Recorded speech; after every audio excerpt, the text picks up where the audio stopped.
দেখো সারাদিনে প্রত্যেকটা মানুষেরই কিন্তু কাজের চাপ প্রচুর থাকে, যার কারণে নিজেদের শরীরের দিকে তো কোনো খেয়ালই থাকে না। আর সেই সময় আজ রাস্তা দিয়ে যেতে যেতে চোখ পড়ে এক ম্যাসাজ থেরাপি সেন্টারে। যদিও এখানে আমার কোনোদিনও আসা হয়নি, কিন্তু এখানে ঢুকে যা বুঝলাম বিভিন্ন অত্যাধুনিক মেশিনের সাহায্যে খুব সুন্দরভাবে নাকি নিজেদের বডি ম্যাসেজ করে। আর তোমরা তো জানো ম্যাসেজ কতটা আরামদায়ক একটা থেরাপি, তাই ভাবলাম এখানে আমার নিজের পাটাকে একটু ভালো করে ম্যাসেজ করা। তবে হ্যাঁ, এই ম্যাসেজটা কিন্তু পুরোটাই মেশিনের সাহায্যে হবে। বললে বিশ্বাস করবে না, এই মেসেজটা এতটাই আরামদায়ক যেটা হাত দিয়েও হবে না। তার সাথে এই যে মেশিনটি দেখছো, এই মেশিনে নাকি পুরো বডি তোমাদেরকে একদম মেসেজ করে দেবে, যেখানে রিল্যাক্স ভাবে তোমরা এটার মধ্যে বসবে আর আরামসে এই মেসেজের ফিল নিতে থাকবে। সত্যি কথা বলতে এখানে প্রত্যেকটা মেশিনই কিন্তু বেশ ইউনিক লাগে। যেমন ধরো এই যে তোমরা পিঠের যদি মেসেজ করাও, তার জন্য কিন্তু এই মেশিনটি রয়েছে, যেই ভাইব্রেটের কারণে কিন্তু তোমরা দারুণ আরাম পাবে। আচ্ছা দাঁড়াও, এখানে কি কি থেরাপি করা হয় সেটা তোমাদের একটু বলি। এখানে আকুপ্রেশার থেরাপি থেকে শুরু করে আঙ্কুপাংচার থেরাপি, কাপিং থেরাপি, সুযোগ থেরাপি, এর সাথে রিফ্লেক্সোলজি থেরাপিও কিন্তু করা হয়, যা প্রত্যেকটা ডাক্তারের পরামর্শ অনুযায়ী করে থাকে। যেমন ধরো কোনো স্ট্রোক পেশেন্টের শরীরের কোনো অঙ্গ ঠিকঠাক ভাবে নড়াচড়া না হলে এখানে থেরাপির মাধ্যমে কিন্তু অতি সহজেই তা দূর হয়ে যাওয়া সম্ভব। আর এই চিকিৎসার কিন্তু কোনো পার্শ্ব প্রতিক্রিয়াও নেই। আবার এখানে প্রত্যেকটা ইনস্ট্রুমেন্ট কিন্তু তোমরা আলাদা আলাদা ভাবে কিনে বাড়িতে নিয়ে গিয়েও করতে পারো। আর কোনো পেশেন্ট যদি এই সেন্টারে নাও আসতে পারে, বাড়িতে গিয়েও কিন্তু এই থেরাপি গুলো করা হয়। এটা দিয়ে আমাদের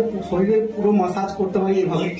এভাবে মাসাজ করলে কি হবে, ব্লাড সার্কুলেশনটা বেড়ে যাবে, তাতে আমাদের যদি কোথাও ব্লাড ক্লটিং থাকে বা ব্যথা থাকে সেটা কমে যাবে। আর এই সেন্টারের ঠিকানাটা কোথায় জানো? এটি কৃষ্ণগঞ্জের বায়ন মোড়ের সামনে এলেই তোমরা কিন্তু দেখতে পাবে। আর এই বিষয়ে কিছু জানার থাকলে নিচে দেওয়া নাম্বারে কিন্তু তোমরা যোগাযোগ করে নিতে পারো।